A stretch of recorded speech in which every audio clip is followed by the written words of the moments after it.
হ্যাঁ, বানর আছে, হরিণ আছে। আচ্ছা, আচ্ছা। আপনি গেলেও দেখতে পারবেন। পাহাড়কে যারা বিশেষ করে ভালোবাসে, শালবনকে যারা ভালোবাসে, এই মানুষগুলো মূলত এই জায়গাতে বেশি আছে। আপনার নামটা? আমার নাম মোহাম্মদ মিনহাজ। আপনার বাসা? আমার বাসা সোলাগুড়ি। সোনাগুড়ি। তো সোনাগুড়ি থেকে এখানে আপনি ঘুরতে আসছেন হ্যাঁ, হ্যাঁ। ঈদ আনন্দ কাটানোর জন্য।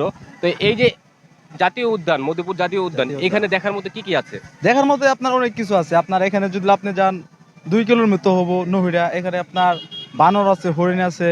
মানে আগে অনেক বাঘ ভাল্লুক ছিল, কিন্তু এখন আর কি বিলুপ্ত হয়ে গেছে। পরিচর্যার কারণে হয়তো বিলুপ্ত হয়ে গেছে। আচ্ছা, আচ্ছা। হ্যাঁ, এখন শুধু বানরই আছে। হ্যাঁ, বানর আছে, হরিণ আছে। আচ্ছা, আচ্ছা। আপনি গেলেও দেখতে পারবেন, আপনি এখন দেখতে পারবেন। এখানে এই যে যারা দর্শনার্থীরা আসে দেখতে, হ্যাঁ, তাদেরকে আপনি কোন জায়গাটুকু দেখার জন্য অনুরোধ করবেন বা রেকমেন্ডেশন করবেন যে এই জায়গা গেলে আপনার সুন্দর একটা নহিরা জায়গা- হরিণ প্রজনন কেন্দ্র গেলে ভালো হয়।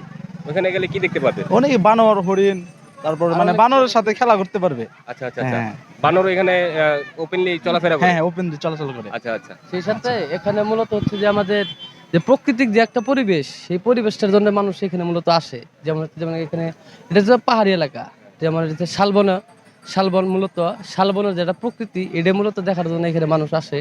তারপরে মোটামুটি এখানে পরিবেশটা মোটামুটি ভালো। এখানে ওইরকম কোনো মানে দুর্ঘটনার মতো হওয়ার মতো ওইরকম কোনো আশঙ্কা নাই, কারণ এই জায়গায় ফরেস্টের অফিস থেকে শুরু করে প্রশাসনিক কর্মকর্তারা তারা সবসময় এখানে থাকে ফ্রেন্ডলি। এখানে যে কোনো মানে কোনো সমস্যা নেই দর্শনার্থীদের জন্য, যে তারা এখানে আসতে পারবে। তাদের কোন জায়গা থেকে বেশি মানুষ আসে? এখানে দেখা যাচ্ছে যে আমাদের বাইরের থেকে বেশি মানুষগুলো আছে, যেমন যারা পাহাড়কে যারা বিশেষ করে ভালোবাসে, শালবনকে যারা ভালোবাসে, এই মানুষগুলো মূলত এই জায়গাতে বেশি আছে। দেখেন আপনি, যেমন এই যে এখন যে মানুষগুলো আসছে, এটা কিন্তু বাইরে থেকে আসছে।